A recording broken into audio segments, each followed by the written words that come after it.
Hey, what up fam and friends? Throttle PHI at your service. And in this episode ng DIY natin, I'ma show you how to change your brake pads for Nmax version 1. And ano nga ba ang best brake pads based on my experience. Disclaimer lang na we are not sponsored by anyone, kaya tara, let's go! So madami-dami na din akong na-try na brake pads. Stock na Yamaha, Bendix, and currently Elig. With almost 40,000 kilometers worth of experience sa Nmax ko, I would say the best out of the three is yung Elig. Pansin ko lang is yung stock na Yamaha brake pads and Bendix, kinakain niya yung disc brake. Yun lang naman. Other than that, maganda pa din ang braking power and responsiveness. With Elig, di ko na-experience yan. As a matter of fact, for the sake of review, magpapalit ulit tayo ng Elig and we'll check ano yung status nung nagamit na Elig Brake Pads.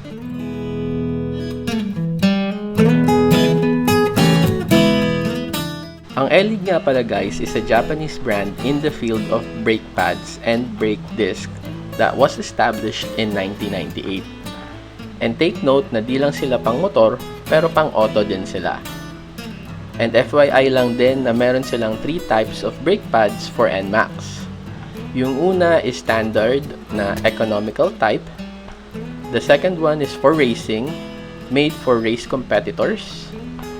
And yung sports type na para sa mga sports lovers who seeks better control. So, ito ang gamit ko, yung sports type. Since di ko naman gamit yung Nmax ko daily and mostly for touring and long rides lang naman. Guaranteed lang naman na 100% no asbestos ang ginamit na material at merong unique Elig friction technology, driving it in a normal condition that can last up to 10,000 kilometers. Nagpo-function din siya to minimize abrasive to the rotor at nagbibigay ng excellent stability of heat endurance and brake power. So for the sports type na Elig brake pads, na-purchase ko siya online for 1,590 pesos. Front and rear na siya and may kasama pang free sticker.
So eto na nga guys, pakita ko lang yung used Elig Brake Pad.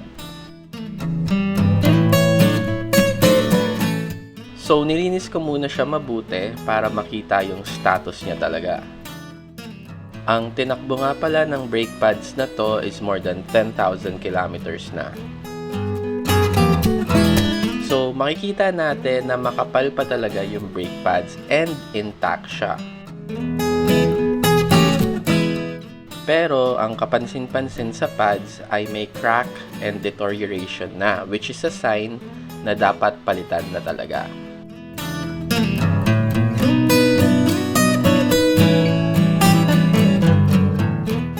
And share ko na din na walang malalim na abrasion sa disc brake.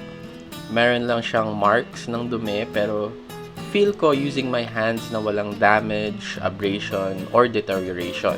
TDR nga pala yung brand ng disc brakes ko. Also, quickly check on the brake fluid. Kapag sinisilip ko kasi yung glass dito sa gilid, parang wala na siyang fluid na laman.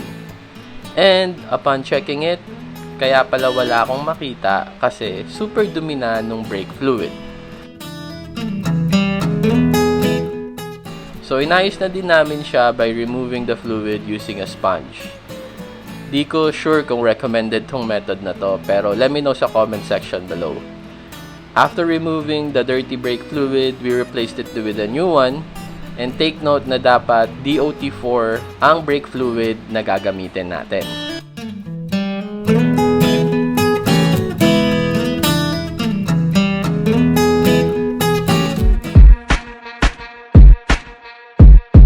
So, final thoughts, I can really recommend using Elig Brake Pads. Quality and matibay yung product and does not damage your disc brake. Make sure lang to check it pag naka 10,000 kilometer mark ka na para sa wear and tear. A bit pricey nga lang siya, pero kung safety mo naman ang usapan, why do you have to settle for cheaper, low quality brake pads, diba? It's also important to regularly check and maintain your ride. Make sure to check your manual para sa recommendations. Okay, so hanggang dito na lang muna guys. I hope you enjoyed this video. This is Throttle PHI na nag-iiwan ng mensahe na never say never because limits, like fears, are often just an illusion. I'll see you on the next upload and peace out.